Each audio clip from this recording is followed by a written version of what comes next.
जब जीवन में दुख आता है तो हम सोचते हैं भगवान मुझे क्यों सजा दे रहे हैं, पर आध्यात्मिक दृष्टि से कष्ट सजा नहीं, साधना है। कष्ट आने कारण पहले है पुराने कर्मों की सफाई होती है, पिछले जन्म जीवन के कर्म अब फल देते हैं। कष्ट कर्मों की कटौती होती है, आत्मा को मजबूत बनाने के लिए होता है। बिना दुख के कोई भी अंदर से मजबूत नहीं बनता। कष्ट आत्मा की ट्रेनिंग। कष्ट को सही तरीके से कैसे अपनाएं? शिकायत कम करे, सीख ज्यादा ले, पूछे इससे मुझे क्या सीख मिल रही है। दूसरा, दुख में भी नाम न छोड़े। जब मन रोए तब कहे हे प्रभु मैं आपके साथ हूँ, यही सबसे बड़ी साधना है। तीसरा, खुद को अकेला न समझे। भगवान सबसे ज्यादा पास दुख में ही होते हैं। कष्ट से निकलने के बाद के लक्षण क्या होते हैं? जब कष्ट सही तरह सह लिया जाए तो समझ बढ़ जाती है, अहंकार घट जाता है, दया बढ़ जाती है, भक्ति गहरी हो जाती है, जीवन सरल लगने लगता है। यही असली वरदान होता है। भगवान ना इसलिए कहते हैं क्योंकि वे हमें नुकसान से बचाते हैं, सही समय लाते हैं, हमें मजबूत बनाते हैं। कष्ट इसलिए आते हैं, कर्म कटते हैं, आत्मा निखरती है, भगवान पास आते हैं। जितने आपके जीवन में जिस तरह के भी कष्ट आएंगे उतने ही भगवान आपके पास आते जाएंगे। याद रखें, भगवान जब ना कहते हैं तब भी वह हाँ ही होती है हमारी आत्मा के लिए। और कष्ट जब आता है तब समझो प्रभु अगली ऊंचाई के लिए तैयार कर रहे हैं। कठिन समय में सबसे पहले विश्वास डगमगाता है। मन कहता है इतनी पूजा की फिर भी दुख क्यों? ये असली परीक्षा होती है। भगवत गीता में कहा गया है सच्चा भक्त दुख में भी प्रभु का साथ नहीं छोड़ता। अब जानते हैं विश्वास कमजोर क्यों पड़ता है? जब उत्तर जल्दी नहीं मिलता, जब बार बार नुकसान होता है, जब लोग साथ छोड़ देते हैं, जब मन थक जाता है। ये सब मन की थकान है, ईश्वर की दूरी नहीं है। कठिन समय में विश्वास बनाए रखने के क्या उपाय हैं? पहला है शिकायत से प्रार्थना की ओर जाएं। ये न कहें मेरे साथ ही क्यों, ये कहें मुझे संभालो प्रभु, यहीं से शक्ति मिलती है आपको। दूसरा, छोटा सहारा रोज ले, बहुत बड़ी साधना नहीं, बस रोज 5 मिनट नाम, एक दीपक, 2 शब्द प्रार्थना के। यही रोज की एक डोरी है जो भगवान से जोड़ के रखती है। तीसरा, पुराने समय को याद करे, सोचे पहले भी मुश्किल आई थी, निकल गया था या निकल गई थी, तब भी भगवान साथ थे और अब भी है और निकल जाएंगे। चौथा, दुख को अकेले न उठाएं, भगवान से साफ कहें अब मुझसे नहीं हो रहा है, ये कमजोरी नहीं है, सच्ची भक्ति है। मजबूत विश्वास के क्या लक्षण होते हैं? जब विश्वास टिक जाता है तो रोते हुए भी नाम लेते हो, टूटकर भी उम्मीद रखते हो, शिकायत कम होती है और धैर्य बढ़ता है। यही असली शक्ति होती है। भगवान की मौन भाषा को कैसे समझे? कई बार हम प्रार्थना करते हैं पर जवाब नहीं मिलता, तब लगता है भगवान चुप क्यों हैं?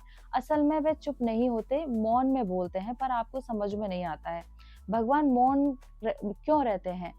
पहला है जब हमें खुद सीखना होता है। अगर हर बार जवाब मिल जाए तो हम मजबूत नहीं बनेंगे। मौन आत्मनिर्भर बनाता है और भगवान हमें आत्मनिर्भर ही बनवाना चाहते हैं। दूसरा है जब सही समय नहीं आया होता है, भगवान जानते हैं अभी बोलना ठीक नहीं है, मौन प्रतीक्षा करवाती है। तीसरा, जब हम सुनने के लिए तैयार नहीं होते हैं, हम सिर्फ बोलते हैं, सुनते नहीं हैं। मौन, पहले शांत हो जाओ, उसके बाद आपको समझ में आएगा। चौथा है जब उत्तर परिस्थिति में छिपा होता है, कभी शब्द नहीं आते पर हालात सिखा देते हैं, वही उत्तर होता है। मौन भाषा को पहचानने के कैसे संकेत होते हैं? समझिए, भगवान बोल रहे हैं जब अचानक बुद्धि साफ हो जाए, गलत रास्ता खुद बंद हो जाए, सही लोग मिल जाए, मन शांत फैसला करे, अंदर से ठीक है का भाव आए, यही ईश्वरीय संकेत है। क्योंकि जहाँ संतुष्टि हो जाती है तो लगता है कि ये भगवान ही है। मौन को गलत न समझे, इनको संकेत न माने। यदि डर आ रहा है, निराशा आ रही है, खुद को दोष देना आ रहा है, भगवान नहीं है, वो सोचना है बुद्धि से, ये मन का शोर है, ईश्वर की आवाज नहीं। तो कठिन समय में विश्वास टिकता है जब रोज नाम लेते हैं, शिकायत कम करते हैं और हार नहीं मानते हैं। भगवान का मौन समझ आता है जब मन शांत हो, धैर्य हो, अहंकार घटे। याद रखें, जब भगवान बोलते हैं हम सुनते नहीं, जब भगवान चुप होते हैं तब हमें सीखना होता है। और जो कठिन समय में भी हाथ नहीं छोड़ता, भगवान उसे कभी नहीं, हमें कब और कैसे परीक्षा में डालते हैं। कोई व्यक्ति सच्चे मन से भक्ति और साधना करने लगता है तो भगवान उसे कमजोर नहीं, मजबूत बनाने के लिए परीक्षा में डालते हैं। भगवत गीता में भी बताया गया है कि ईश्वर भक्त को कष्ट देकर नहीं, निखार कर आगे बढ़ाते हैं। जब आपको इतने कष्ट मिल जाएंगे तो आप परिपक्व हो जाओगे। भगवान परीक्षा कब लेते हैं? जब आप सही रास्ते पर चल पड़ते हैं, जैसे ही आपकी आपकी भक्ति गहरी होती है, परीक्षा आपकी शुरू हो जाती है उसी वक्त, क्योंकि अब आप ऊंचाई के लिए तैयार हो रहे होते हो और आपके पुराने कर्म खत्म हो रहे होते हैं। जब आप बदलाव के करीब होते हो, जब जीवन में बड़ा परिवर्तन आने वाला होता है, उससे पहले कठिन समय आता है। परीक्षा नई मंजिल की तैयारी होती है, वो आपको कठोर दंड नहीं होता है। जब अहंकार बढ़ने लगता है, अगर मन में आए मैं बहुत बड़ा भक्त हूँ, तब भगवान परीक्षा लेकर विनम्र बनाते हैं, उसे उसी वक्त उसका अहंकार तोड़ने के कुछ ऐसी परिस्थिति में डाल देते हैं कि वो विनम्र बन जाए। जब आप ज्यादा मांगने लगते हैं, जब भक्ति प्रेम से सौदे में बदलने लगे, तब परीक्षा आती है। तो परीक्षा कैसे आती है? भगवान सीधे आकर नहीं पूछते कि तुम्हें ये करना है, वे परिस्थिति से परीक्षा लेते हैं, नुकसान देकर, अपमान देकर, अकेलापन देकर, असफलता देकर, प्रतीक्षा करवाकर। और देखते हैं कि ये अब भी मेरा हाथ पकड़ के रखता है। परीक्षा पास होने का लक्षण होता है। अगर कठिन समय में भी आप कहें मैं आपको नहीं छोड़ने वाला प्रभु या छोड़ने वाली प्रभु, तो समझो आप पास हो गए हो। जीवन में बार बार आने वाली समस्याओं का आध्यात्मिक अर्थ क्या है? अगर आपकी जिंदगी में एक जैसी समस्या बार बार आती है, तो वह संयोग नहीं, संकेत होता है। आत्मा आपको कुछ सिखाना चाहती है। बार बार समस्या आने के मुख्य कारण होते हैं। पहला है अधूरा कर्म, पुराने संस्कार। कुछ कर्म बार बार फल देते हैं। यदि आप सुधरते नहीं हो तो वो बार बार आएंगे। सुधरने के बाद नई परीक्षा होती है।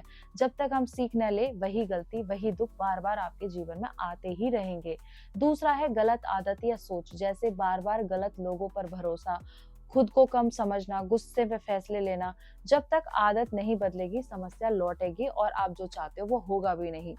तीसरा है आत्मा का चेतावनी संदेश। समस्या कहती है रुको, दिशा बदलो, लेकिन हम नहीं सुनते और नहीं सुनते, इसीलिए वह दोबारा आती है।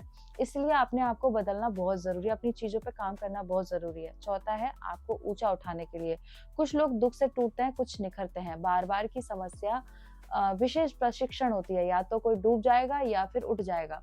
समस्या का सही आध्यात्मिक इलाज क्या होगा? जब कोई परेशानी आए, पूछे इससे मैं क्या सीख रहा हूँ, न कि मेरे साथ ही क्यों हो रहा है।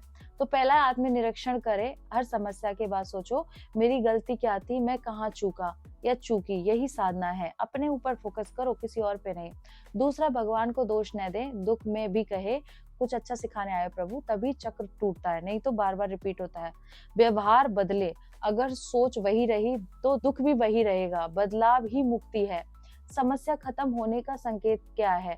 जब आप सीख लेते हो तो वही समस्या आना बंद हो जाती है, मन मजबूत हो जाता है, निर्णय सही होने लगते हैं, जीवन सरल लगने लगता है। समझो पाठ पूरा हुआ।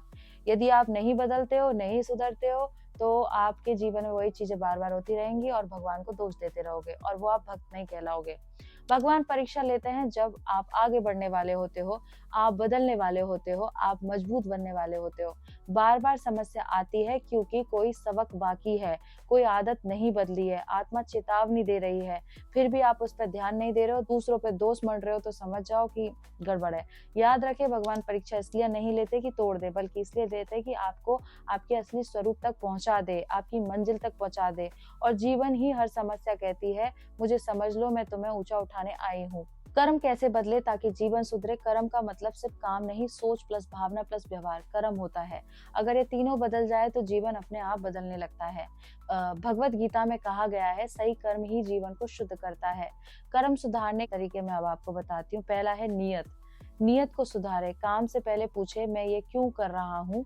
अगर कारण स्वार्थ, गुस्सा या घमंड है, कर्म कमजोर बनेगा। अगर कारण सेवा, प्रेम, सच्चाई है, तो कर्म पवित्र बनेगा। यदि आपका मतलब है, आपका अहंकार है, आपका कोई लालच है, आपकी कोई कामना वासना है, तो गलत है। बोलने का तरीका बदले। कई गलत कर्म जुबान से बनते हैं। झूठ, कड़वे वचन, अपमान, इस तरह की चीजें ना बोले। मीठा और सच्चा बोलना बड़ा पुण्य की बात होती है, उससे पुण्य भी उदय होते हैं। तीसरा है रोज छोटा या अच्छा काम करे। हर दिन एक नेक काम करो, किसी की मदद, किसी को माफ करना, किसी को हिम्मत देना, यही नए अच्छे कर्म बनाते। चौथा क्या करना है? गलती मानने की आदत डाले। अगर आप कह सके हाँ मुझसे गलती हुई है, उसे मान के उसे सुधारे और दोबारा उसको रिपीट ना करे। समझिए कर्म बदलना शुरू हो जाएगा, और यदि आपने उसे नहीं बदला तो फिर आएगा वही। भगवान को कर्म समर्पित करे। काम करते हुए मन में कहे ये आपके लिए है प्रभु, तब कर्म बंधन नहीं बनता, मुक्ति बनता है। क्योंकि जो कर्म करोगे सब भगवान को सौंप दोगे तो आप मुक्त हो जाओगे। कर्म सुधरने के लक्षण क्या है? जब कर्म बदलने लगते हैं तो झगड़े कम हो जाते हैं, लोग भरोसा करने लगते हैं, अब 2 लोग हैं, हस्बैंड वाइफ है, एक सुधर रहा है, एक नहीं सुधर रहा है। तो उसमें क्या होगा कि एक तो आगे बढ़ जाएगा, एक मुक्ति की ओर चला जाएगा, लेकिन दूसरा यदि नहीं बदल रहा है तो वो अटक जाएगा। लेकिन उसके कारण दूसरे पे भी इफ़ेक्ट आ सकता है, और जो सही है यदि उस पे इफ़ेक्ट आया है तो वो और नीचे जा सकता है।